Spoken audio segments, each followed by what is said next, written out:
How's it going, everybody? I'm the best is, the best that was, the best that ever will be. There'll be none before me, and there'll be none after me. Therefore, I am the one and only Jake Covey, and welcome to Wrestling Made Simple. We got an action-packed week this week with your news of the week, followed by your SmackDown Raw reviews, and then I will go into a review of Money in the Bank 2010, the first Money in the Bank pay-per-view. We then have your drink of the week, followed by the battle droid of the week. But let's get into the news this week, though, as we start off with some very sad news. Wild Samoan Sika, Roman Reigns' father, has passed away. WWE Hall of Famer, former champion. It is very sad to see that. He was one of the most hard-hitting tag team champions of all time. And again, Roman Reigns' father. It sucks to see, but we will honor this man with the 10-bell salute.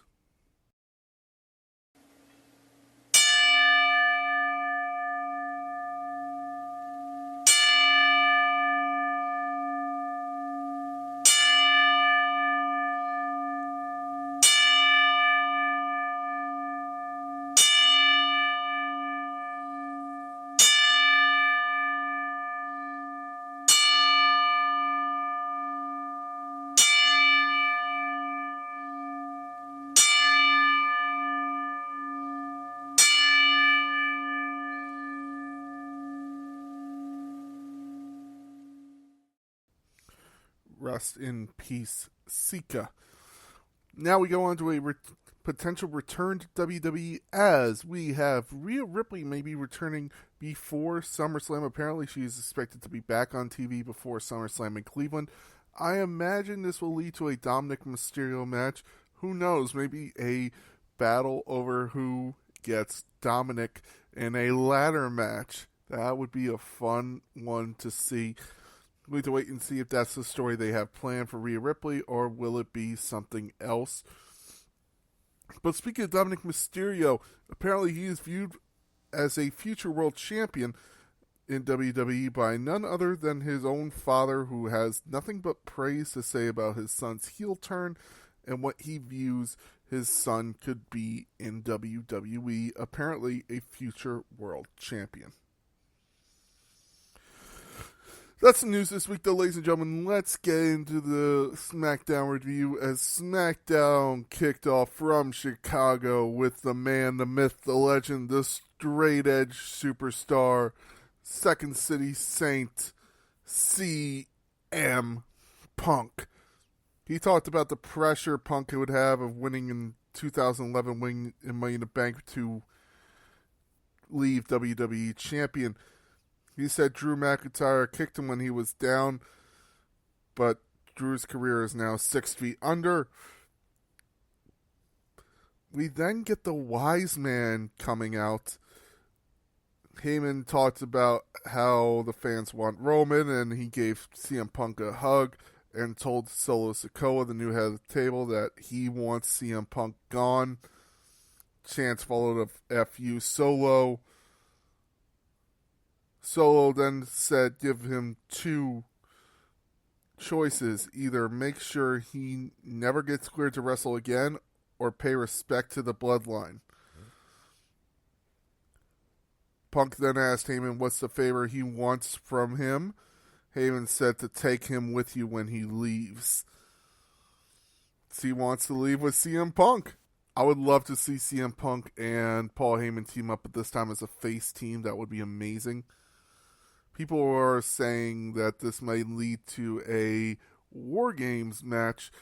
I'll talk about that later on, of who I believe the teams would be. Punk put his finger up in the air and then insulted him by telling the Tongas a fake ass Usos, and Solo as a cosplay tribal chief. The Bloodline tried to attack Punk, but Cody Rhodes would come out with baseball bats and even the odds for Punk. Thought this was a smart move. I really did enjoy this. You would then have Cody Rhodes make it official for later on the night. Cody Rhodes versus Solo Sikoa. We then get a great, and I do mean great, Money in the Bank qualifying match of the three women: Michin, Mia Yim, Chelsea Green, and Bianca Belair. I really enjoyed this match. Thought it was fun. It was a great match. Bianca Belair looked like she had won the whole time, till at the end, Chelsea Green would actually sneak in, pick up the win. 1, 2, 3. Chelsea Green moves on to Money in the Bank. I did not see it coming, but once the match was truly underway, I was like, this would be a very cool one to see for Chelsea Green to pick up the win. We were then getting Blair Davenport being interviewed backstage, but then the garage door opens and it's Drew McIntyre standing over a bloodied Punk. He picks him up, carries him back to the stage, throws him on the ground in front of the Chicago crowd, looks around, takes CM Punk's bracelet that he had made for him that has Larry and AJ Lee's name on him, and then Punk got taken to the hospital. I actually thought this was a really, really cool little segment here. We then get Tama Tonga, Randy Orton, and Carmelo Hayes in a triple threat match to qualify for Money in the Bank.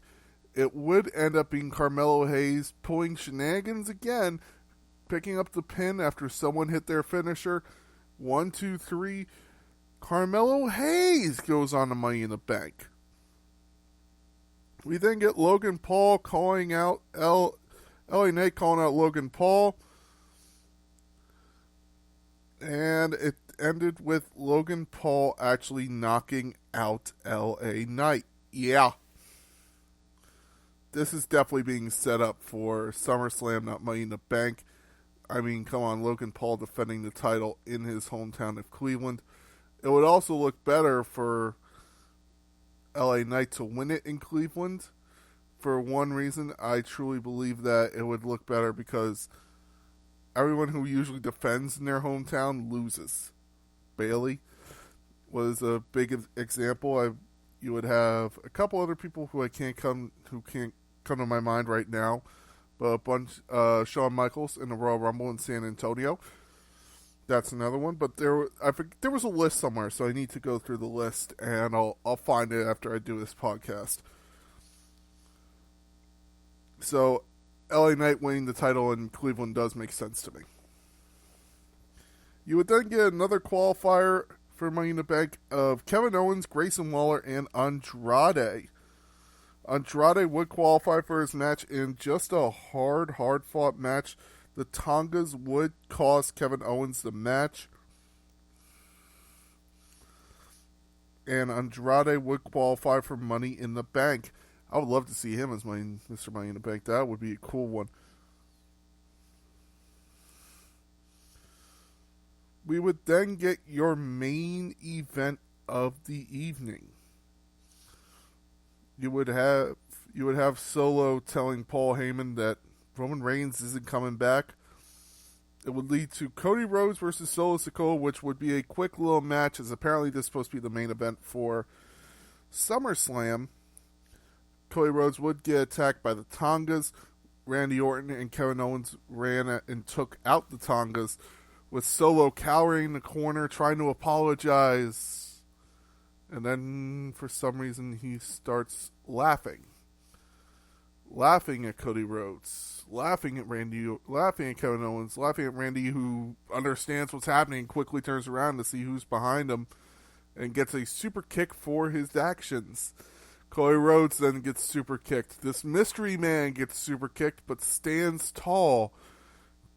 He takes out Kevin Owens to reveal it is Jacob Fatu in WWE. Oh, I love this debut. This was awesome. He would put Cody Rhodes through a table. He would Samoan drop Kevin Owens on the steel stairs. He would take out Randy Orton. by spearing him through the barricade, and the damn barricade wouldn't give. It was an amazing debut.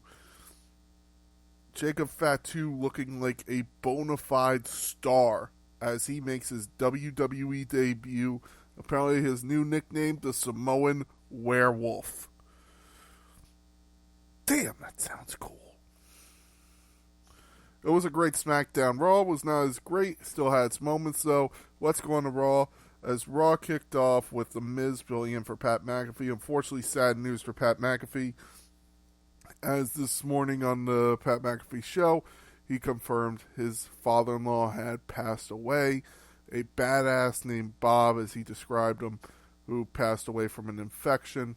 Rest in peace, and my condolences go out to the McAfee family who are dealing with this tragic loss.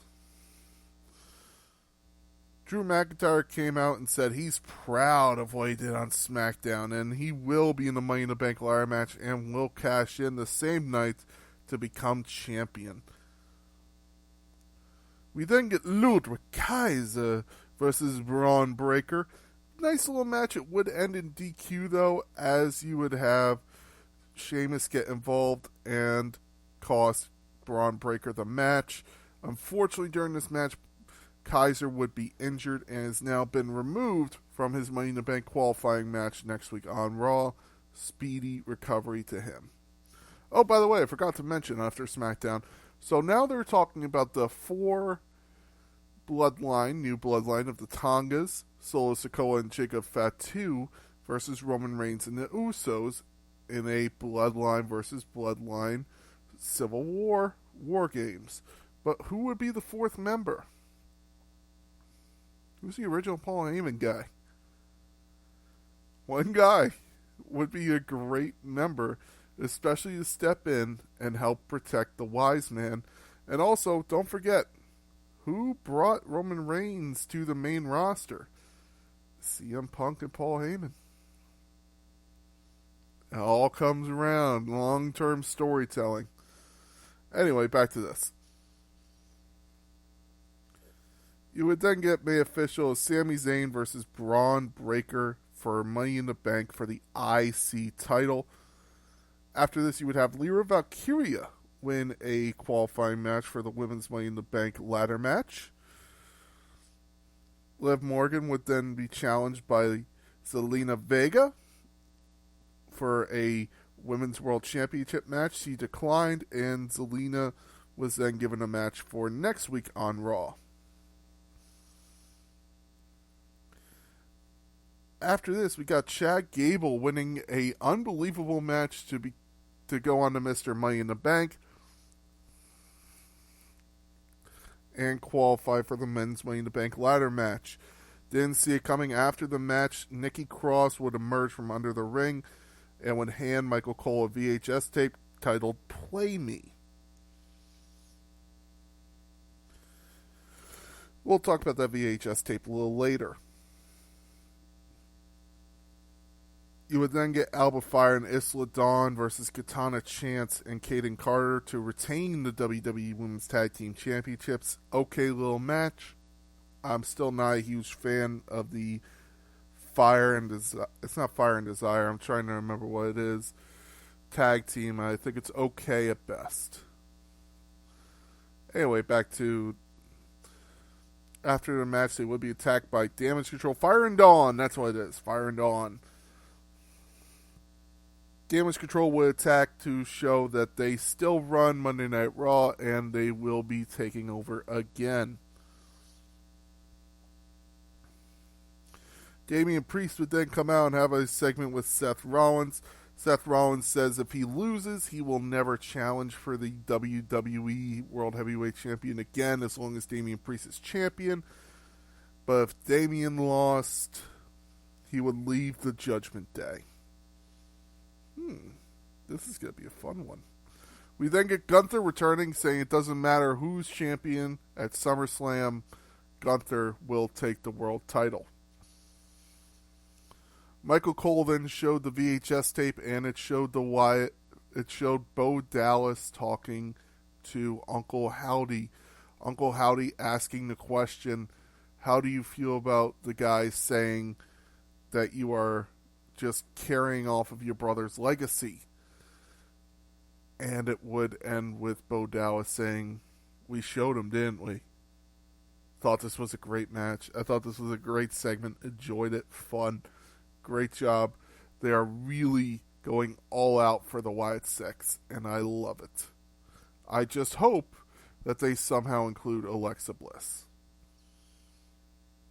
And finally, we then get Karrion Kross versus Kofi Kingston. It would be a quick match as Xavier Woods would begin beat up backstage, and you would have it would shock Kofi Kingston enough for Karrion Kross to hit the final chapter. 1, 2, 3. Karrion Kross picks up the win. And then your main event's a World Tag Team Championship match as The Miz and R-Truth would defend against Finn Balor and JD McDonough of the Judgment Day. And Liv Morgan would get involved, kind of draping Truth over the top rope, allowing Finn to hit the coup de grace and pick up the win. Finn and JD celebrate. They are the new tag team champions on Raw, and Liv Morgan stands with the Judgment Day. I think it's a really cool story, but I think Liv Morgan trying to join the Judgment Day is something that shouldn't be happening. I think they would be smarter than to be like, this chick basically threw out our leader, so let's not let her in. You know? I think it's just stupid to have that. It was a good Raw. The Liv Morgan storyline is still one of my least favorites in WWE currently. I get what they're trying to do, but it's definitely not good to me. I really don't like it. Let's move on to Money in the Bank 2010. Now, 2011 will be reviewed next week as the Kiss heard around the world. I'll talk about that later on. But this one has its own favorite moments for me. It was the first ever Money in the Bank pay-per-view, and it would actually take place just a little while after WrestleMania 26 in Arizona, which held the last ever Money in the Bank ladder match for WWE WrestleMania. So, you would actually have 3 Money in the Bank ladder matches that year. That is the first and only time that's ever happened in WWE history. And I'll get to the winner of that Money in the Bank ladder match in a championship match later on.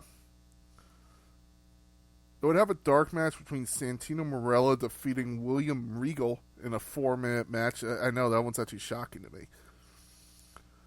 But then you would have the first Money in the Bank ladder match with the blue briefcase, which is still one of my favorites to this day. I love the blue and red briefcases. I do not like the green. The gold was okay at best, but I loved the blue and red briefcases. I thought they were so cool. And I would love to, if I could find a way to add that to my collection, the Money in the Bank briefcases of the red and the blue. This first match would actually all be future champions in the business. A couple passed, but also almost all of them would be future world champions. I believe one wouldn't, and that would be Big Show. But Matt Hardy would go on to win the ECW World Heavyweight Championship. You would have Kofi Kingston become a WWE champion. Kane become World Heavyweight Champion again. Dolph Ziggler become World Heavyweight Champion. Christian become World Heavyweight Champion. And Drew McIntyre become WWE and World Heavyweight Champion. This will be a 26-minute spot fest between Kofi Kingston, Christian, and Dolph Ziggler, with the powerhouses of Drew McIntyre, Kane, and The Big Show showing up. Oh, and also, I forgot one I remember. Current WWE Champion Cody Rhodes, would also be a high flyer in this match and would actually deliver a really cool drop kick to Kofi Kingston during this match off of Big Show's 350-pound ladder, because Big Show needed a big ladder to walk to get up because he was over 500 pounds. Apparently it took a lot of people to remove this from the ring. Big Show actually had to help remove it from the ring. The match would finally be won after 26 minutes by Kane. Thought that was a great match. I actually really enjoyed that. I enjoyed this first match for the new Money in the Bank contracts. This would be for the World Heavyweight Championship, and I'll talk about what happened with that briefcase later on. We then get Alicia Fox, who was your current Divas champion. Remember when Alicia Fox was champion? I sure as fuck don't. Versus Eve Torres in a 5-minute match. Alicia Fox would retain the list. The less said about this match, the better. It was women's wrestling in 2010, folks. Nothing more to say. You would then get the Hart Dynasty versus the Usos, Jimmy and Jay. Kind of Jimmy and Jay really starting out on the main roster. Really the first Samoans to be on from the Bloodline to make their debut on the main roster. The Hart Dynasty would pick up the win. David Hart and Tyson Kidd with Natalya for the unified tag team championships. They would then debut the new championships, the big brass pennies, later on in the year.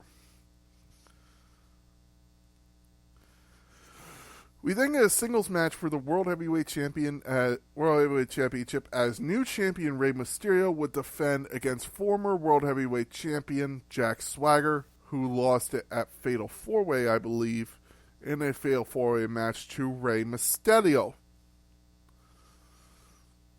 Rey Mysterio would pick up the win after refusing to tap out to the ankle lock. Kane would then come out after the match and attack Jack Swagger, who was attacking Rey Mysterio. Because at the time, The Undertaker was laid up and no one knew who attacked him. Kane was running an investigation and Jack Swagger was his lead culprit.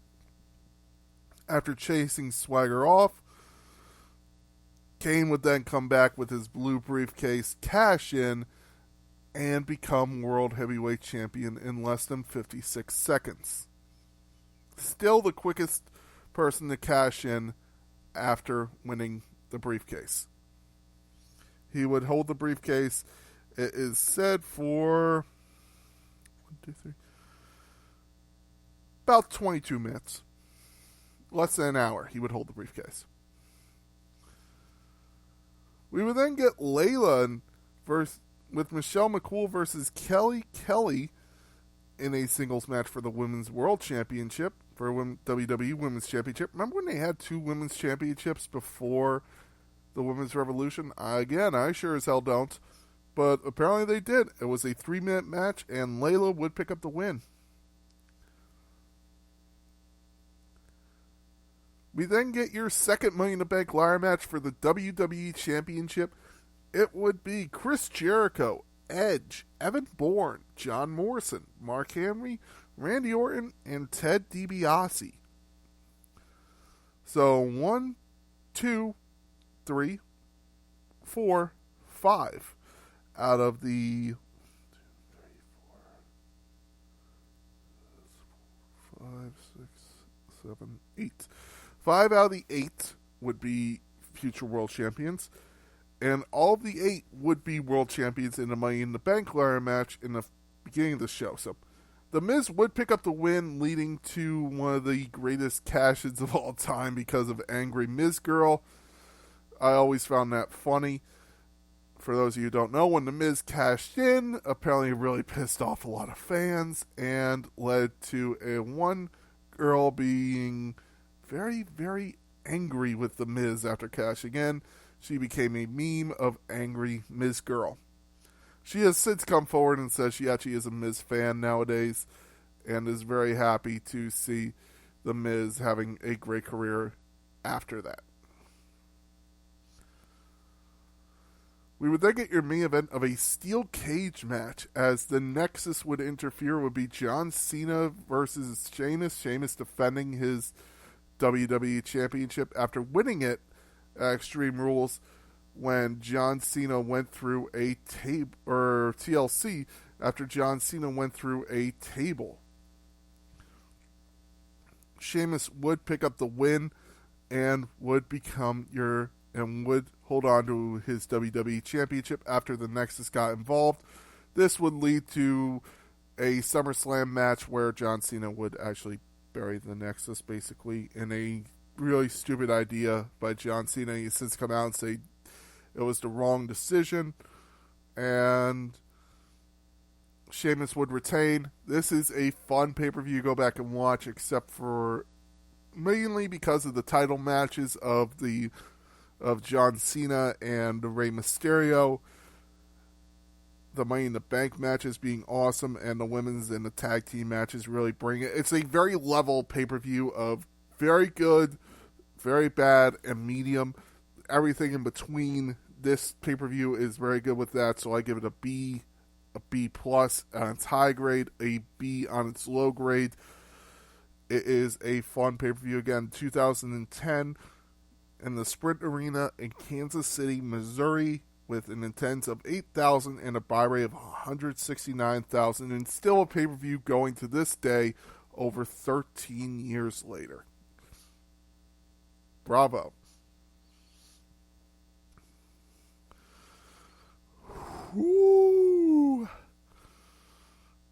I could really use a drink right now. Let's see what the Green Giant has for me today on Tipsy Bartender, which is where I get most, if not all my drinks. It is a fun drink site. So the Green Giant, 1 ounce watermelon vodka, 1 ounce cherry vodka, 1 ounce melon liqueur, and 2 ounces pineapple juice, a little lemon, a little lime. You add ice to a tall glass, pour in your watermelon vodka, pour in your cherry vodka, pour in your melon liqueur, and add your pineapple juice. You're going to stir lightly. Top with some lemon lime soda, and garnish with a lime wheel. Please drink responsibly. Do not drink and drive. Do not drink if you're under 21 in the United States, and do not overconsume on alcohol. And now, ladies and gentlemen, it is time for the Battle Droid of the Week. The Battle Droid of the Week this week is the Liv Morgan and Dominic Mysterio storyline. I understand where they're trying to go. I get it. It just doesn't sit right with me. It just seems forced. I don't feel the chemistry in this. And I really just don't like where the storyline is going. I understand where they're trying to go with it, of Liv Morgan's revenge tour and really destroying the Judgment Day, but still, it just doesn't feel right to me, and because of that, the Liv Morgan Dominic Mysterio storyline is the Battle Droid of the Week. Uh-oh. Ladies and gentlemen, thank you very much for listening. I have been the Big Guy, and this has been Wrestling Made Simple. Next week, Money in the Bank 2011 is a very fun pay-per-view, referred to a lot of people as one of the best Money in the Bank pay-per-views ever. So we will see if it holds up. Thank you very much for listening. I have been the Big Guy. Have a great week in wrestling.